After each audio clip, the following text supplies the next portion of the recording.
পরবো, কিন্তু কেন বৌদি, সব ঠিক আছে?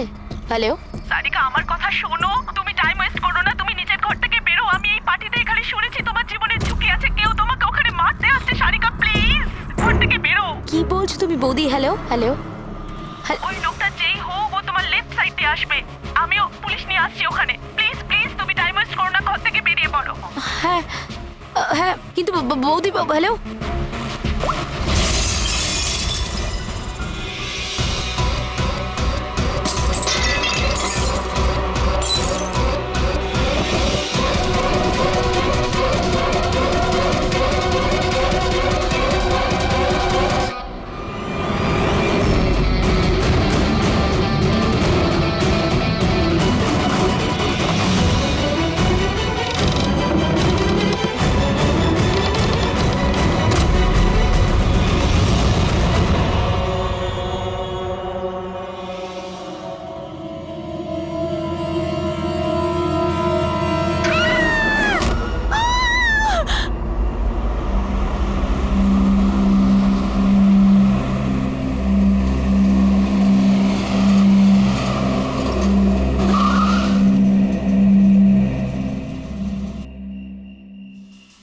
এক তো না বলে চলে গেছে, আর ফোনও তুলছে না। আরে ভাই, এমন কেউ করে নাকি? আরে কমসে কম বলে যাওয়া তো দরকার ছিল। হয়তো কোনো প্রবলেম হবে এই জন্য ধরেনি। তুমি না সব সময় কাম অন, প্রবলেম তো আমাদের হয়েছে, অ্যাট লিস্ট আমাদের বলা দরকার ছিল ওর। আর না তো কি, একদম বাচ্চাদের মতো ব্যবহার, কারো চিন্তাই করে না। সি গাইস লিসেন, প্রথমে ঘরের ভেতর ঢুকে দেখি। এটাও তো হতে পারে যে ঘরের ভেতর রয়েছে। চলো চলো।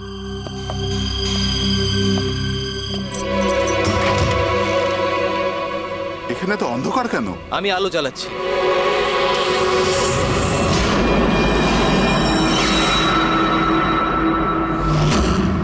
এসব কি?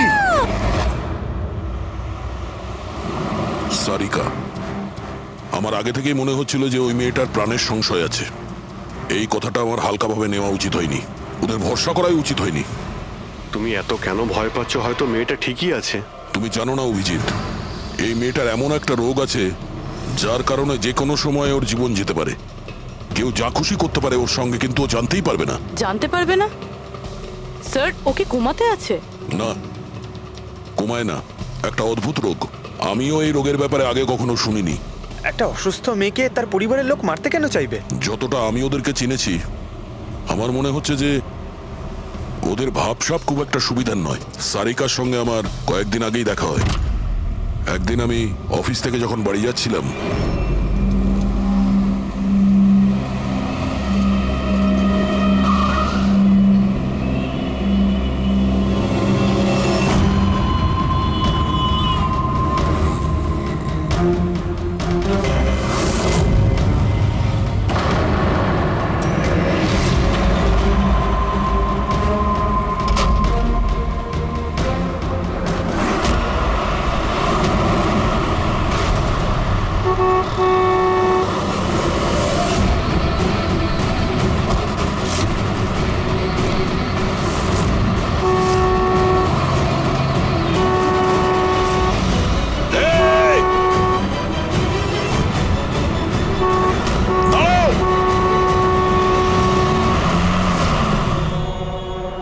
কি করছিলে তুমি? হ্যাঁ, এত বড় একটা ট্রাক সামনে থেকে বেরিয়ে গেল, তুমি দেখতে পাওনি? ও হর্ন বাজাচ্ছিল, তুমি শুনতে পাওনি? হ্যাঁ, আত্মহত্যা করার চেষ্টা করছিলে কি? মনে হচ্ছে দেখতেও পায় না, শুনতেও পায় না। কিন্তু এই রাস্তায় একা কি করছে? কে কে আছে এখানে? আকাশ দাদা, কে আপনি? কে? তার মানে আপনি দেখতে পান? তাহলে আপনি আমি আর ওই ট্রাক দেখতে পাননি? চাপা দিয়ে চলে যেত আপনাকে যদি আমি আপনাকে না বাঁচাতাম। সরি, আমি সত্যি দেখতে পাইনি। সারিকা, সারিকা তুমি ঠিক আছো তো? সারিকা, তুমি একলা কোথায় চলে গেছিলে? তোমার যদি কিছু হয়ে যেত তাহলে? আমি আগেই বলেছিলাম আমরা প্রপার্টি দেখতে যাচ্ছি, ওকে সাথে করে নিয়ে যাওয়ার কোনো দরকারই ছিল না, কিন্তু আমার কথা কেউ শোনেই না। রজনী প্লিজ থামো তুমি। ইনি ঠিকই বলছেন, আমি নিজে দেখেছি। ওনার লেফট সাইড দিয়ে একটা ট্রাক আসছিল, উনি দেখতে পাননি। ও হর্ন বাজাচ্ছিল, শোনেনি। চাপা দিয়ে চলে যেত ট্রাক যদি আমি না থাকতাম। থ্যাংক ইউ দাদা, থ্যাংক ইউ ভেরি মাচ। হ্যাঁ দাদা, সত্যি ও ট্রাকের আবার শুনতেও পাইনি, আর দেখতেও পাইনি। তার মানে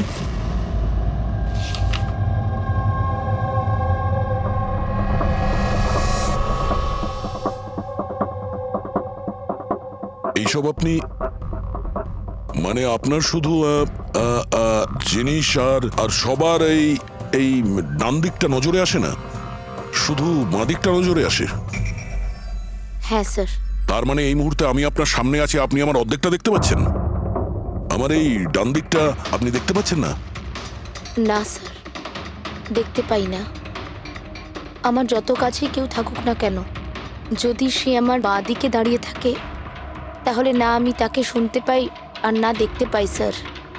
আমার এই সমস্যাটা রয়েছে স্যার, হেমিস্পেশাল নেগলেক্ট।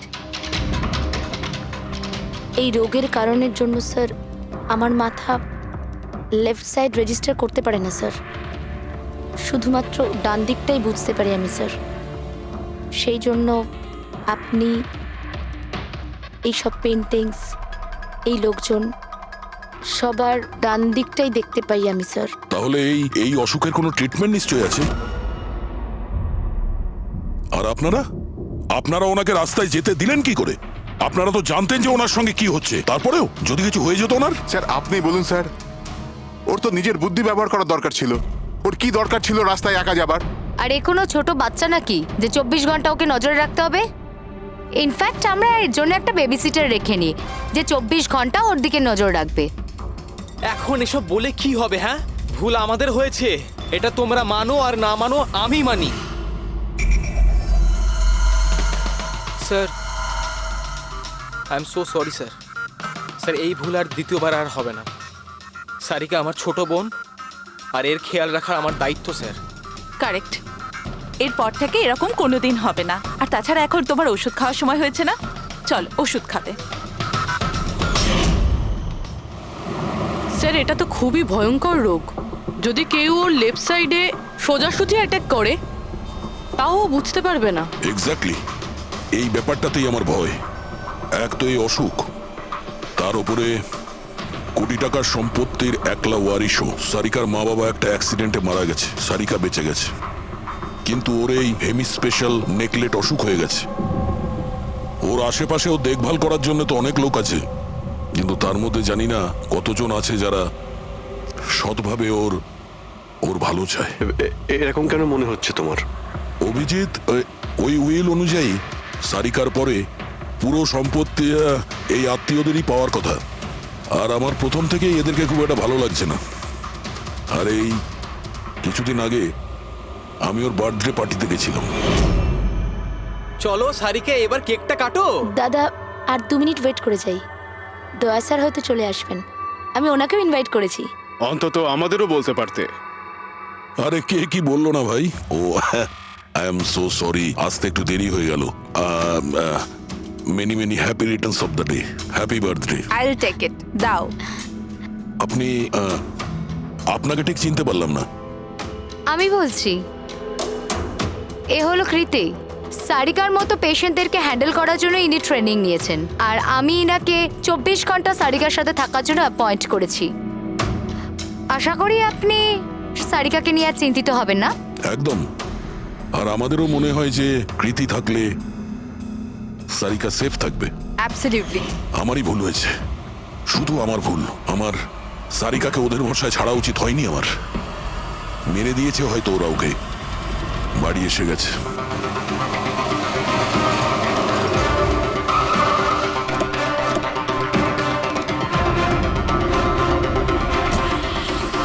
কোথায় ও? হ্যাঁ, কি করেছো তোমরা ওর সাথে? স্যার আমরা তো জানি না কি হয়েছে, আমরা তো কিছুই করিনি স্যার। এক মিনিট, কি হয়েছে কি এখানে? স্যার ড্রয়িং রুমের অবস্থা দেখে আমরা এতটাই ভয় পেয়ে গেছি যে আমরা ভিতরে যাইনি। আগে এটা বলো, সারিকা কোথায়? স্যার আমরা কিচ্ছু জানি না, আমরা কিচ্ছু দেখিনি স্যার। আমরা এইসব দেখে ঘাবড়ে গিয়েছিলাম আর সোজা আপনাকে ফোন করেছিলাম। ঠিক আছে, আমরা দেখে নিচ্ছি। পঙ্কজ, এদের সবার স্টেটমেন্ট রেকর্ড করো, আর কাউকে ভিতরে আসতে দেবে না।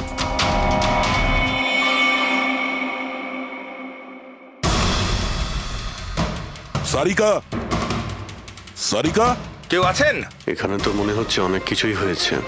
এত রক্ত তো কোনো একজনের হতেই পারে না।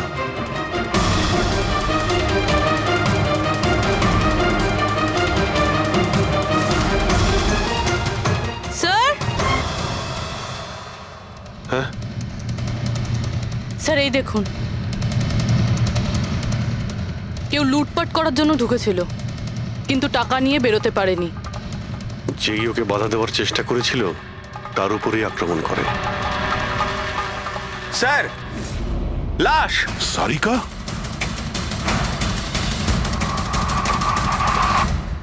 ও নো। মানালি তো এরপর থেকে এরকম কোনোদিন হবে না। আর তাছাড়া এখন তোমার ওষুধ খাওয়ার সময় হয়েছে না? সারিকার ছোট বৌদি, জয়ন্তর স্ত্রী। তাহলে ও কোথায় আছে?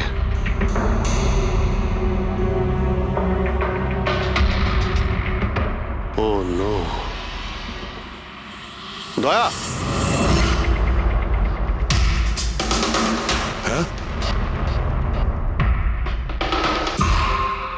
এ হলো কৃতি। সারিকার মতো পেশেন্টদেরকে হ্যান্ডেল করার জন্য ইনি ট্রেনিং নিয়েছেন। এটা তো কৃতি। তুমি চেনো? হ্যাঁ, কৃতি স্যার, পালস চলছে, এখনো বেঁচে আছে। এ সারিকার রুমের বাইরে? সারিকা? সারিকা?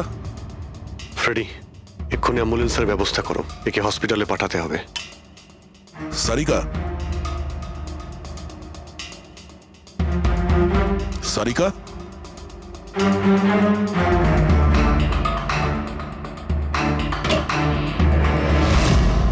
সারিকা? সারিকা? অভিজিৎ?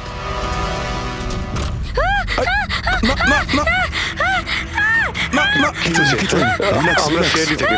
এসো, রিল্যাক্স, বাইরে রিল্যাক্স, এসো, বাইরে এসো, বাইরে এসো। রবি, এসো। সামনে। তুমি ঠিক আছো তো? বসো, এখানে বসো।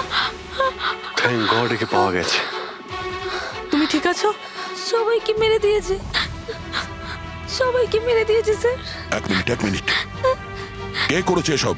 কে ছিল সে? দয়া স্যার, কি হয়েছিল? স্যার সবাইকে মেরে দিয়েছে স্যার। কে? মেরে দিয়েছে, কে? কে মেরেছে? মেরে দিয়েছে স্যার। আমার মনে হয় এক্ষুনি একে হসপিটালে পাঠানো উচিত, ওর মানসিক অবস্থা ঠিক নেই। এটাই ঠিক হবে, মনে হচ্ছে শক পেয়েছে। রবি, তোলো একে। ওঠো, ওঠো। আমার সাথে এসো।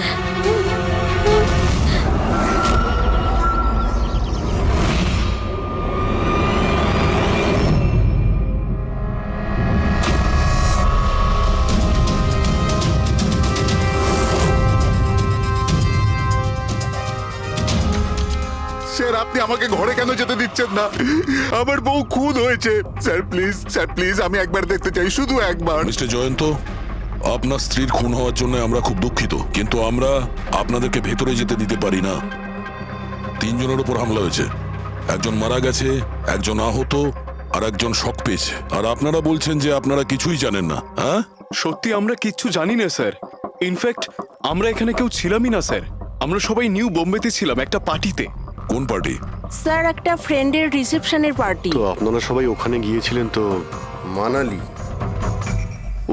ও বাড়িতে কেন ছিল? স্যার মানালি আমাদের সঙ্গে গিয়েছিল। বাড়িতে শুধু সারিকা আর কৃতি ছিল, কারণ স্যার সারিকার শরীর খারাপ ছিল। কিন্তু স্যার এই পার্টি থেকে হঠাৎ মানালি কি করে হারিয়ে গেল আমরা কিচ্ছু জানি না স্যার। স্যার, হ্যাঁ রবি। স্যার এই দেখুন, এর নখে এবং এর বডিতে অনেক গুঁড়ো চুল পাওয়া গেছে। স্যার, এই কাঁচের টুকরোগুলো দেখুন, বেশ মোটা, মনে হচ্ছে কারো চশমার কাজ।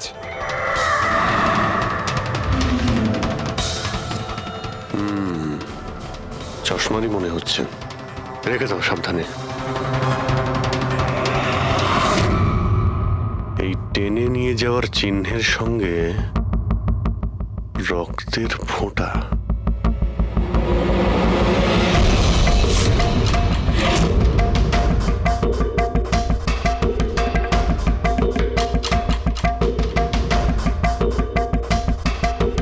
এখানে এতটা রক্ত, মানে এখানে এসে দাঁড়ায় আর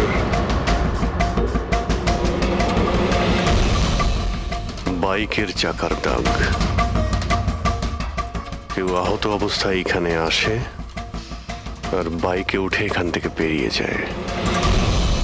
আচ্ছা একটা কথা বলুন তো, আপনাদের মধ্যে বাইক কার কাছে আছে? বাইক? না স্যার বাইক তো কারুর কাছে নেই, আমাদের সবার কাছে নিজের পার্সোনাল গাড়ি আছে স্যার। এই বাড়িতে টোটাল 5টা কার আছে স্যার। কিন্তু অভিজিৎ এটা কেন জিজ্ঞাসা করছো? কারণ কেউ খুবই আহত অবস্থায় বাইকে উঠে এখান থেকে চলে গেছে, আর আমার পুরো বিশ্বাস যে খুনি সেই। আই থিঙ্ক এর জবাব সারিকাই দিতে পারবে। ওর জ্ঞানটা একবার ফিরে আসুক। বাই দ্য ওয়ে, আপনাদের মধ্যে কি কারো চোট বা আঘাত লেগেছিল? আঘাত আমাদের? স্যার, আপনার কথার মানে কি? আমাদের কেন চোট লাগবে? আপনারা আমাদেরকে সন্দেহ করছেন? যতক্ষণ এই কেসটা সলভ না হবে আমরা সবার উপরেই সন্দেহ করব, আর আপনারা যদি আমাদের সঙ্গে সহযোগিতা না করেন তাহলে আমাদের সন্দেহ আরো বেড়ে যাবে। হ্যাঁ, তাই প্লিজ কোঅপারেট।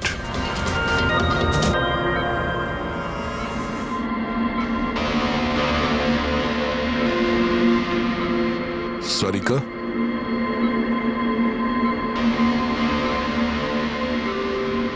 আচ্ছা, তুমি কি ঠিক আছো? অভিজিৎ, সারিকা, দয়া স্যার। তুমি ঠিক আছো? স্যার, মানালি বৌদি আর কৃতি স্যার। কৃতি ঠিক আছে, কিন্তু মানালি মারা গেছে। সামলে কৃতি।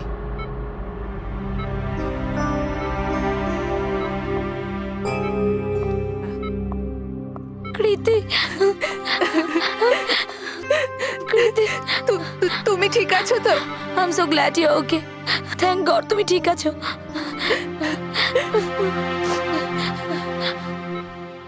আচ্ছা, কাল এক্স্যাক্টলি কি হয়েছিল তুমি বলতে পারবে?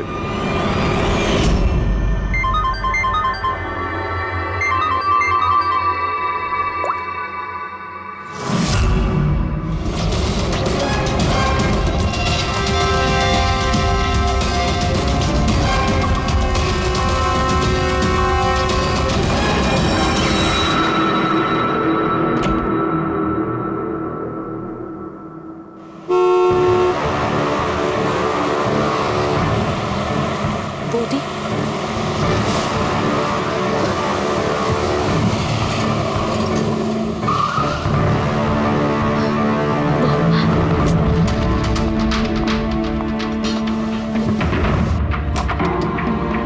সারিকা,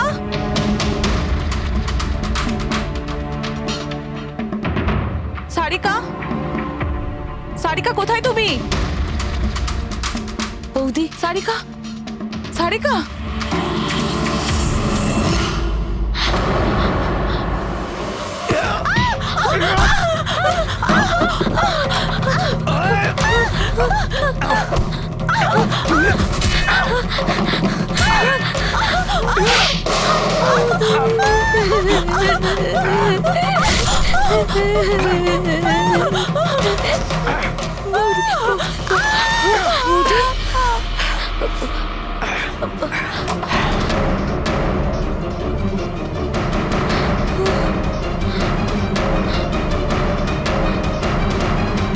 কৃতি, কৃতি, কৃতি।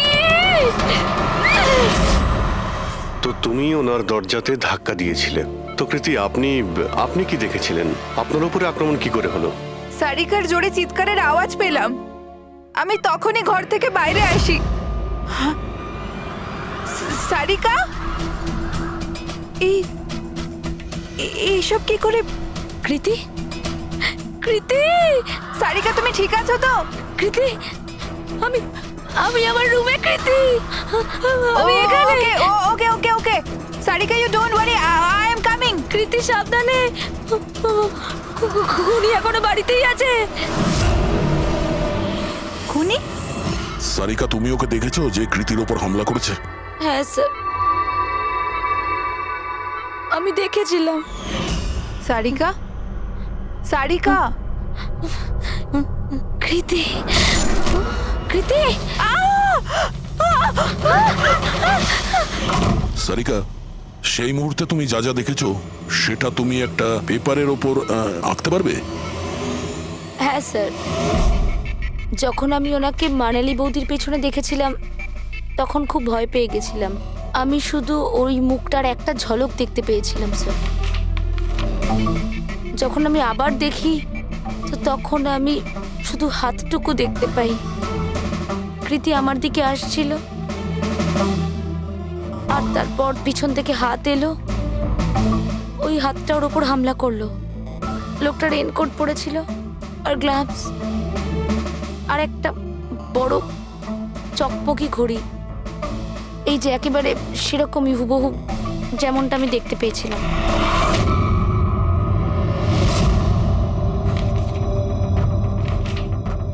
আই হোপ এই অর্ধেক ছবিগুলো দিয়ে আপনারা কিছু উপকার পেয়ে যাবেন হয়তো। চিন্তা করো না, এই অসম্পূর্ণ ছবিটা আমরা কমপ্লিট করব। ফেডরিক, মনোহরের কাছে এই পেন্টিং গুলো নিয়ে যাও আর বলো যে এই স্কেচ যেন কমপ্লিট করে। Sarika, thank you so much. আপনি যেতে পারেন, টায়ার্ড হয়ে গেছেন হয়তো। চলো সারিকা।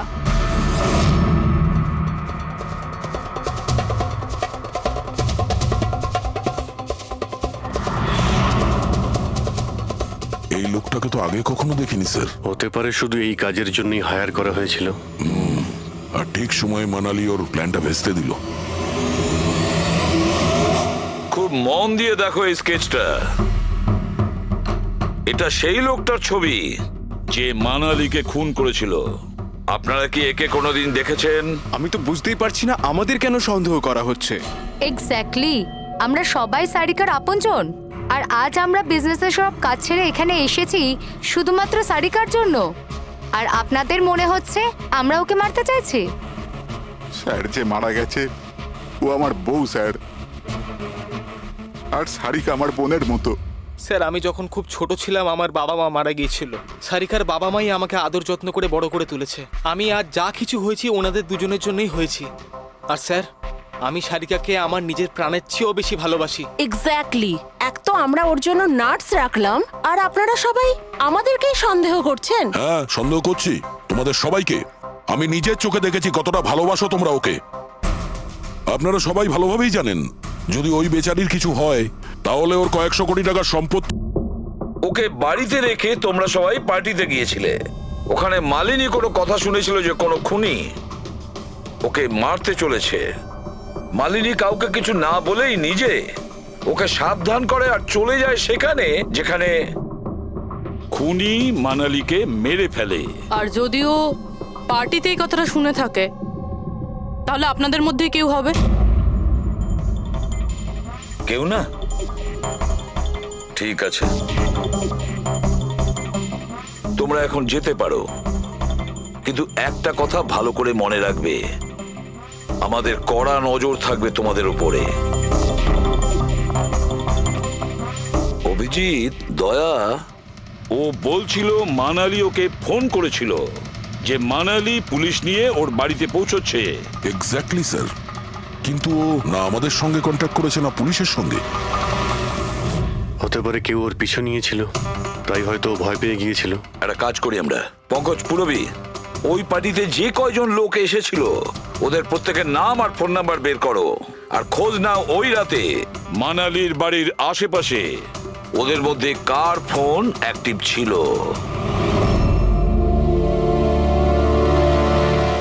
স্যার, হ্যাঁ স্যার, ওই রাতে ওখানে 250 লোক ছিল, কিন্তু স্যার একজন হচ্ছে ঈশান। ওই রাত্রেও পার্টিতে ছিল আর ওখান থেকে ও সারিকার বাড়ির দিকে গেল যখন মানালি পার্টি ছেড়ে গেল। আর ফোন ওখানেই বন্ধ হয়ে যায় ওদের বাড়িতে। স্যার, আর একটা আজব ঘটনা ঘটেছে।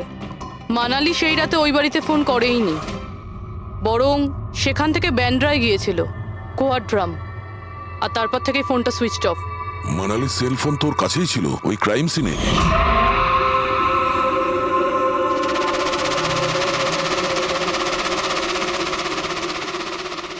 Switch off? আচ্ছা, এমনটা নয় তো যে ওই ফোনটা আসলে ঈশানের ফোন, ভুল করে ওখানে পড়ে গিয়েছিল? মানে ঈশান সেই রাতে সারিকা ভিলা এসেছিল। ডাকো ঈশানকে বিউরোতে। স্যার, আমি করেছিটা কি? আমাকে এখানে কেন ডাকা হয়েছে? ঈশান, একটু আপনার চশমাটা খুলবেন? চশমা? স্যার, এটা তো উইদাউট নাম্বারের চশমা, এটা তো আমি রেগুলার পড়ি না। ডক্টর সালুকের কাছে নিয়ে যাও এটা। স্যার, আমাকে এটা তো বলুন আমি করেছিটা কি? আমরা আপনাকে এখানে মানালি মার্ডার কেসের ব্যাপারে ডেকেছি। ক্রাইম সিনে আমরা চশমার ভাঙা কাঁচ পেয়েছি। আপনার চশমাটাকে ওই কাচের সঙ্গে ম্যাচ করিয়ে দেখব। কিন্তু স্যার, আমি তো ওই জায়গায় যাইনি। যদি তুমি নাই গিয়ে থাকো তাহলে তোমার ফোন ওখানে ওই ভিলাতে কি করছিল? আর মানালির ফোন তোমার বাড়িতে মান্দ্রাতে কিভাবে পৌঁছলো? ওই স্যার পার্টিতে আমাদের ফোন এক্সচেঞ্জ হয়ে গেছিল, কারণ আমাদের ফোন দুটো এক। কি হলো মানালি ম্যাডাম, আপনাকে চিন্তিত মনে হচ্ছে? চিন্তিত আমি? না তো, আসলে আমি ওই জয়ন্ত আর আকাশকে খুঁজছিলাম। আপনি ওদের কোথাও দেখেছেন? হ্যাঁ, ওরা দুজন ভেতরেই হবে। আসলে কি হয়েছে, এত চেঁচামেচি আর এই ডিস্কোতে আমি কিছু বুঝেই উঠতে পারছি না। আপনি প্লিজ আমাকে একটু হেল্প করে দেবেন ওদের খুঁজে পেতে? আমি ওদের ভেতর থেকে আপনার কাছে পাঠাচ্ছি।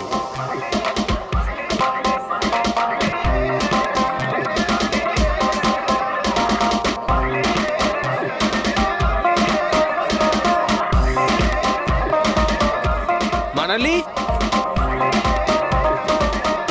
ঈশান, তুমি তো বলছিলে মানালি খুঁজছে আমাদের। কোথায় মানালি? আরে এক্ষুনি তো এখানেই ছিলেন মানালি, কি জানি কোথায় চলে গেলেন। ওই দিকটা কি দেখি, চলো। স্যার আমার ফোন সুইচ অফ ছিল, এই জন্য আমি মানালিকে বলতে পারি। সেই কারণে মানালি পুলিশকে ফোন করতে পারেনি। স্যার আমাকে বিশ্বাস করুন, আমি খুন করিনি। খুনি না হলেও খুনির সঙ্গী তো হতে পারো, যে ওখানে ওই পার্টিতে উপস্থিত ছিল। তুমি পার্টিতে মালিনীর সমস্ত কথা শোনো, আর যখনই মানালি ওখান থেকে বেরোয় তুমি মানালির পিছু নাও। কোনো কায়দা করে তুমি মানালির ফোন তোমার বাড়ি ব্যান্দ্রাতে পাঠিয়ে দিলে, আর ওখানে পাওয়া চশমার কাঁচের টুকরো, আমাদের সন্দেহ ওটা তোমার চশমার রিপোর্ট তো আমরা পেয়েই যাব আমাদের ফরেন্সিক ল্যাব থেকে।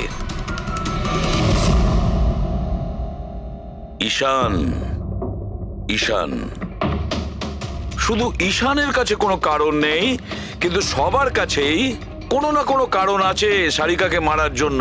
দিয়া আর অভয়, এদের দুজনের তো টাকার খুব প্রয়োজন ছিল, হতে পারে এরা দুজন করেছে। আর এদের প্রত্যেকের কাছে একটাই অজুহাত আছে, যে ওরা রিসেপশনের পার্টিতে ছিল।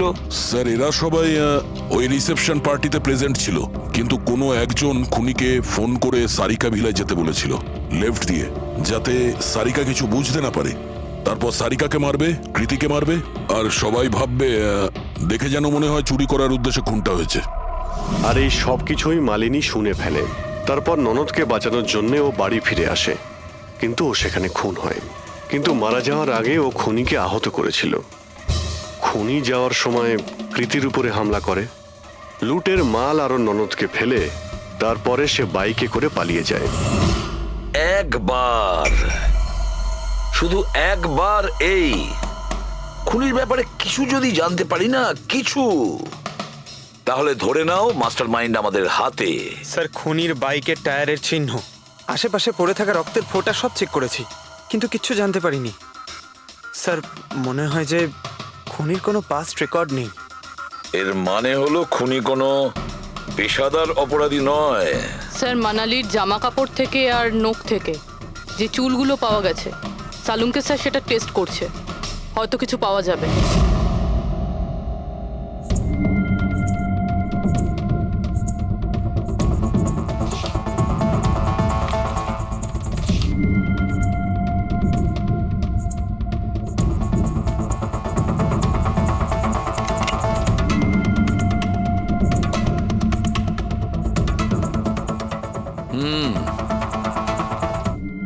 আমার আন্দাজ একদম ঠিক ছিল, এবার শুধু ডিএনএ রিপোর্টটা দরকার। হ্যাঁ সালুকে বস, হ্যাঁ একটা কথা ঠিক যে ঈশান খুনি নয়, কারণ ক্রাইম স্পট থেকে এই যে চশমার লেন্সের ভাঙা টুকরো পাওয়া গেছে, এইগুলো ঈশানের চশমার সঙ্গে ম্যাচ করছে না। এক তো ঈশানের চশমার পাওয়ার 0, আর দ্বিতীয়ত ঈশানের যে চশমাটা তার লেন্সগুলো একদম নর্মাল, কিন্তু এই লেন্সটা ফটোক্রোম্যাটিক, মানে রোদের সঙ্গে রং পাল্টায়। আচ্ছা, ওই যে রক্ত পাওয়া গিয়েছিল ওই বাইকে টায়ারের মার্কের কাছে, সেটা কি খুনির রক্ত? হ্যাঁ, ওই রক্তটা খুনিরই, যার বয়স 25 থেকে 30 বছরের মধ্যে। আর মানালির নখে যে চুলটা পাওয়া গেছে ওটা নিশ্চয়ই খুনির। আসলে বস, হাতাহাতি করবার সময় চুল গোড়া থেকে উপড়ে আসে, অথচ এই যে চুলটা, এটা উপড়ে আসেনি, কাটা হয়েছে। আর এইটা দেখো স্ক্রিনে, যতগুলো চুল আছে সব আলাদা আলাদা রকমের। কোনো চুল সিধে, কোনোটা কোঁকড়ানো, আর ওগুলো রং দেখো, প্রত্যেকটা চুলের রং আলাদা। কোনোটা কালো, কোনোটা ব্রাউন, কোনোটা ডার্ক ব্রাউন, আর ওই গোল্ডেনও আছে। এই চুলগুলো একটা লোকের হতেই পারে না। আলাদা আলাদা লোকের চুল? হ্যাঁ দয়া, এই চুল থেকে আমরা বিভিন্ন ধরনের কেমিক্যাল পেয়েছি, যেমন হচ্ছে কেরাটিন, ফিফটাইন, আরো অনেক কিছু।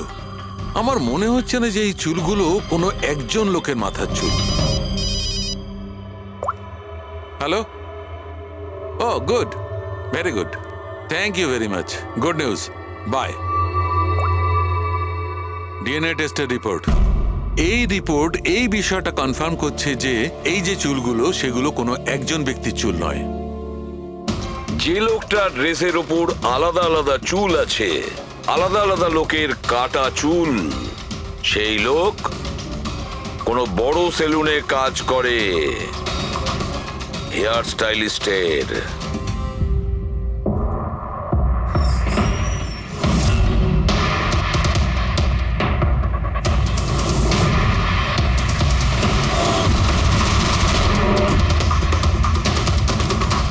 স্যার, এ তো বিমল, আমাদের স্পায়ের স্টার হেয়ার স্টাইলিস্ট। স্যার, এখানে যেই আসুক না কেন সবাই ওর কাছেই হেয়ার স্টাইল করতে চাইতো। কিন্তু স্যার, এই কিছুদিন ধরেই হলো এই টাকা পয়সা নিয়ে ভীষণ চিন্তিত থাকতো। এর জুয়া খেলার খুব অভ্যাস ছিল। কিন্তু স্যার, এই খুন করবে এটা স্যার আমি একদম ভাবতেই পারছি না। যাই হোক, এখনো কোথায় আছে বলতে স্যার, পারবেন? একে এখন কোথায় পাবেন এটা আমি বলতে পারবো না, তবে কিছুদিন যাবত এখানেও কাজে আসছে না, আর নাও ও আমার ফোন তুলছে। আপনি ওর ফোন নাম্বার আর অ্যাড্রেসটা দিন আমাদের। হ্যাঁ স্যার, আমি এখনই আনছি।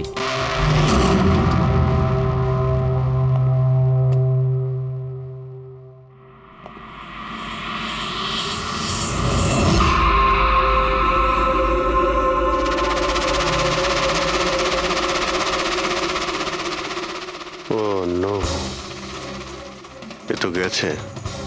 বিষ খেয়েছে। এখানে আঘাত লেগেছে, আর এই কাঁধেও নখের চিহ্ন। মানে এই হলো সেই যে মানালিকে খুন করেছে। দেখো কিছু পাওয়া যায় কিনা।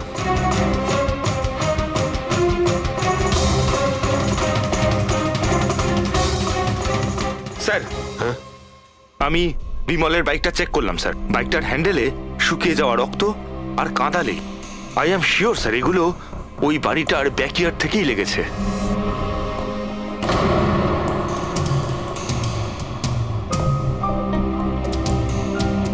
স্যার, স্যার, এই ভেঙে যাওয়া চশমা আর এই রেনকোট পেয়েছি। রেনকোটে রক্ত লেগে আছে।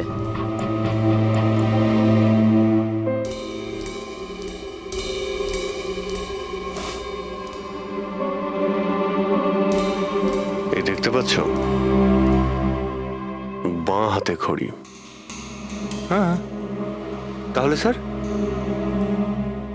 যদি বিমল বাঁ হাতে ঘড়ি পরতো, আর তখন মানালি ঈশানের কাছে সাহায্য চায়, ওকে বলে যে জয়ন্ত আর আকাশকে ওখানে পাঠিয়ে দিতে। এর মানে আকাশ আর জয়ন্ত দুজনেই নির্দোষ। বাকি রইল এই তিনজন, রজনী, অভয় আর দিয়া। ওই খুনের মাস্টারমাইন্ড এই তিনজনের মধ্যেই কেউ হবে। আচ্ছা স্যার, ওই কলের অন্যদিকে কে ছিল? স্যার, ওই বিমল হতে পারে। না স্যার, আমি বিমলের ফোন রেকর্ড চেক করেছি। ওই রাত্রে ওদের মধ্যে কেউই বিমলকে ফোন করেনি। তাহলে অপর প্রান্তে কে ছিল সেদিন? ল্যান্ডলাইন? আচ্ছা, ওদের বাড়ির ল্যান্ডলাইন ফোন? হ্যাঁ, হতে পারে। ফ্রেডি, পঙ্কজ, একটু খোঁজ নিয়ে দেখো তো 11টার আশেপাশে ওদের ল্যান্ডলাইনে কেউ ফোন করেছিল কিনা। ওই মেয়েটার কথা অনুযায়ী খুনির ডান হাতে ঘড়ি পড়েছিল, যেখানে বিমল বাঁ হাতে ঘড়ি পড়েছিল। আরও এটাও বলেছিল যে খুনি যে রেনকোট পরেছিল সেটা ব্লু কালারের ছিল, কিন্তু আমরা বিমলের বাড়ি থেকে যে রেনকোট পেয়েছি সেটা কালো ছিল। হতে পারে সারিকা কিছু ভুল করেছিল, ঠিকমতো দেখতে পাইনি ও। স্যার, স্যার, ওই রাতে 11:30টার সময় বাড়িতে কেউ ফোন করেছিল। কে ফোন করেছিল? আপনারা সত্যি বলছেন এই সব কিছুর পেছনে আমার নিজের লোকের হাত আছে? একটু অপেক্ষা করুন, সব জানতে পারবেন। স্যার, আপনারা আবার কেন খোঁজ খবর নিচ্ছেন? একবার তো খোঁজ খবর নিয়েছেন। সেদিন প্রমাণ একত্রিত করার জন্য আর আজ কেস ক্লোজ করার জন্য। আপনি একটু অপেক্ষা করুন, এখনই সবকিছু জানতে পেরে যাবেন। স্যার, পেয়ে গেছি। কিন্তু এটা তো সেই রেনকোটটাই যেটা ওই খুনি পড়েছিল। এখানে কি করে এলো? বলছি, তুমি বলেছিলে যে মানালি তোমাকে দৌড়ে এইখানে বাঁচাতে এসেছিল। কারণ ও ওখানে পার্টিতে শুনেছিল যে কেউ তোমাকে খুন করতে চায়। কিন্তু সে খুনি ছিল না, সেই ছিল যে এই পুরো প্ল্যানটা করেছিল। আর যার সঙ্গে ওর ফোনে কথা হয় সেও কিন্তু খুনি নয়, অন্য কেউ ছিল। সেই সময় এই বাড়িতেই সে তোমার সঙ্গে উপস্থিত ছিল। বাড়িতে? ওই সময় আমার সাথে কৃতি, কারেক্ট? এটা পুরো প্ল্যান ছিল। খুনি কাজ ভেঙে বাড়ির ভেতরে ঢোকে, কিন্তু গন্ডগোল তখন হলো যখন ও মানালিকে মারল সারিকা ভেবে। মানালি তো মারা গেল, কিন্তু মরার আগে ও খুনিকে এতটাই আহত করে দিয়েছিল যে খুনি এখানে সারিকাকে মারার জন্য দাঁড়ায়নি, পালিয়ে গেছে। স্যার 1 মিনিট, যদি খুনি পালিয়ে গেল তাহলে কৃতিকে কে মারলো? কারণ সারিকা নিজের চোখে কৃতির ওপর হামলা হতে দেখেছে। হ্যাঁ, আমি দেখেছিলাম। ওই হাতটা এলো আর ও কৃতির ওপর হামলা করেছিল। হামলা তো হয়েছে, কিন্তু করলোটা কে?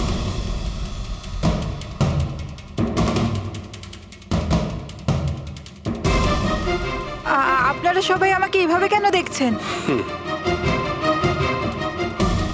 এর উত্তর তো শুধু তুমিই দিতে পারবে কৃতি। ও রাত ঠিক 10:30টার সময় শুয়ে পড়েছিল। আর মানালি কাউকে ফোনে কথা বলতে শুনেছিল রাত 11:10 আর সেই ফোনটা এসেছিল এই বাড়ির ল্যান্ডলাইনে। কে রিসিভ করেছিল সেই কলটা? যদি আমরা এটা মেনেও নিই যে বিমল তোমার ওপর হামলা করেছে, তাহলে ও তোমাকে বাঁচিয়ে রাখলো কেন? ও মানালিকে এত নৃশংসভাবে মারলো, আর তোমাকে শুধু এই একটা আঘাত কেন? ও সারিকাকে কেন মারলো না? আর এই চুরি করা টাকা ছেড়ে পালালো কেন? আর সব থেকে বড় প্রশ্ন, ও খুনিকে এই ব্লু কালারের জ্যাকেট পরে থাকতে কি করে দেখলো?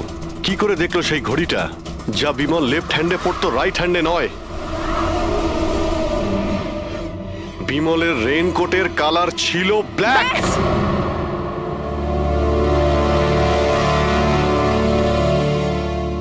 ঠিক চিনেছেন আপনারা। ওই হামলা আমি নিজেই করেছিলাম।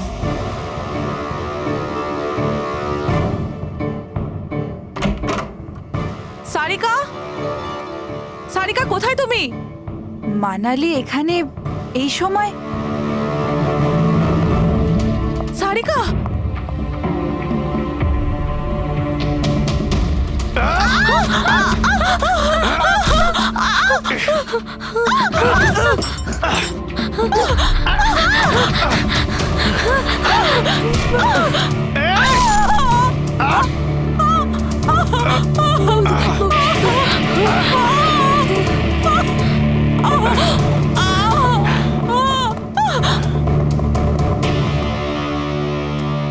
কৃতি,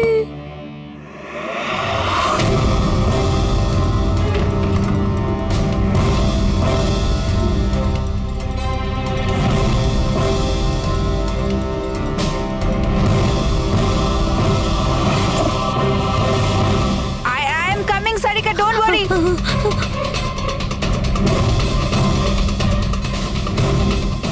কৃতি, কারণ আমি চাইনি কেউ আমার উপর সন্দেহ করুক। আর তুমি যখন এত কিছু বলেই দিলে, তখন ওই মাস্টার মাইন্ডের নামটাও বলে দাও।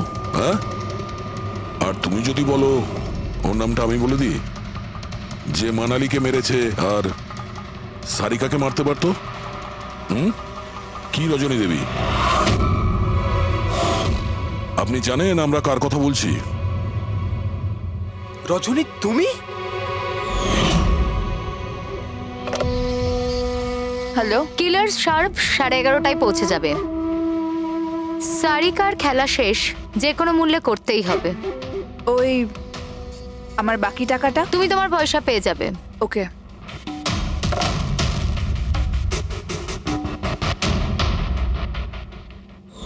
রজনী, তোমার জন্য আমি আমার বউকে আমার পয়সার দরকার ছিল। সারিকার বেবি সিটিং করতে করতে আমি হাঁপিয়ে উঠেছিলাম। আর এইসব তোমার জন্য হয়েছে আকাশ। তোমার জন্য আমরা সবাই সারিকার আয়া হয়েছিলাম। আমাকে আমার জীবন যাপন করতে হতো আগের মতো। এই জন্য আমি প্ল্যান করেছিলাম আর কৃতিকে বাড়িতে নিয়ে এসেছিলাম। পার্টিতে যাওয়াও আগে থেকেই ঠিক ছিল, যাতে আমি সময় পাই প্ল্যান করার। সব ঠিক চলছিল, শুধু বিমলের ব্যাপারে একটু ভুল হয়ে গেল। না হলে এত কিছু হয়ে যাওয়ার পরেও দেখছি তোমার কোনো অনুতাপ নেই, বরং নিজের প্ল্যান নিয়ে গর্ব করছো। তুমি অনেক সময় পাবে নিজের প্ল্যানের ভুল ত্রুটি ধরার, কারণ তোমার এই বাকি জীবন এবার তোমাকে জেলের মধ্যে বসেই কাটাতে হবে।